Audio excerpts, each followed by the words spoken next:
So why is the full moon so important to witches and witchcraft? Hi, I'm Sandra from mysterywitchschool.com, and if you're new to this channel and you want to learn how to become a witch or a Wiccan, hit the subscribe button below so that you don't miss anything. This video is all about the full moon and about Esbats.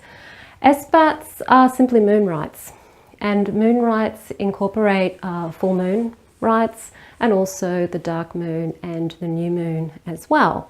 And this video is particularly about the full moon, because the full moon has always been associated with witches throughout modern history.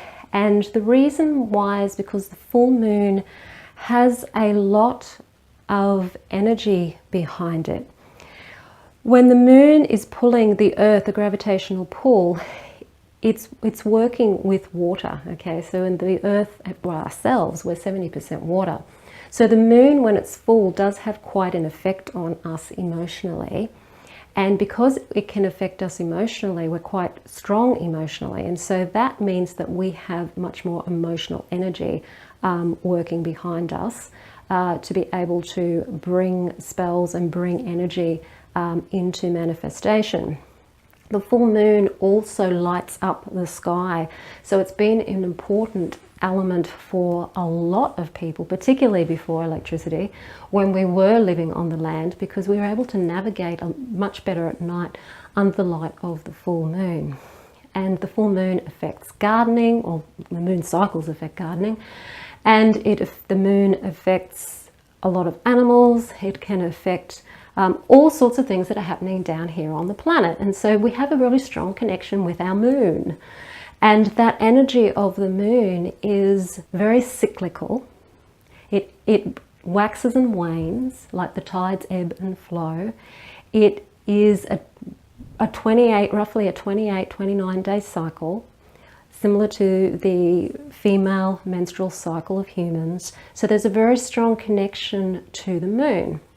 The full moon just has so much more energy. And in Wicca, we do a ceremony called drawing down the moon. So that's why we're connecting with that energy, that magnetic energy of the moon, to magnetize ourselves, to make ourselves more magnetic. So that can be more magnetic in the terms of attraction. It can make us more magnetic in terms of attracting, not just as in physical attraction, but also in attracting the things to us that we want to attract to us. So it has a very powerful attracting energy. So as the moon waxes or gets bigger and gets closer and closer to the full moon, there's more opportunity to be able to use that energy for attraction. So that's why the full moon is often associated with spells and a lot of activity, because that energy is so much stronger at that time of the month.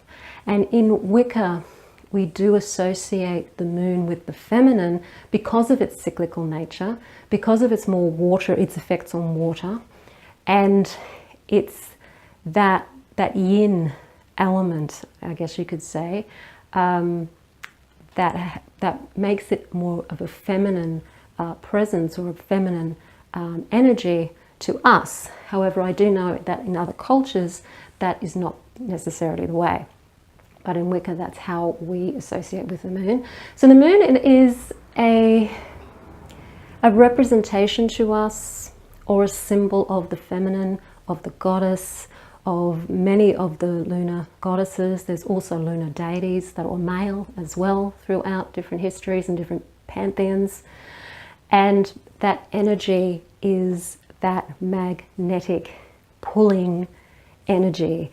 And that's what we're celebrating, that magnetic pulling power of the moon. And the moon's reflecting the sun, so it's reflecting that bright, solar, optimistic energy back at us. So there's that reflective element of what you put out is reflected back, okay, through that more of that quantum idea of the universe being a bit more like a feedback loop, or a feedback of what we're putting out. The universe is sort of feeding back at us. So again, that's some more imagery attached particularly to the full moon because of that energy that's happening at that time. So that's why it's important to Wiccans and Witches, but it's not the only part of the lunar cycle that is important to us.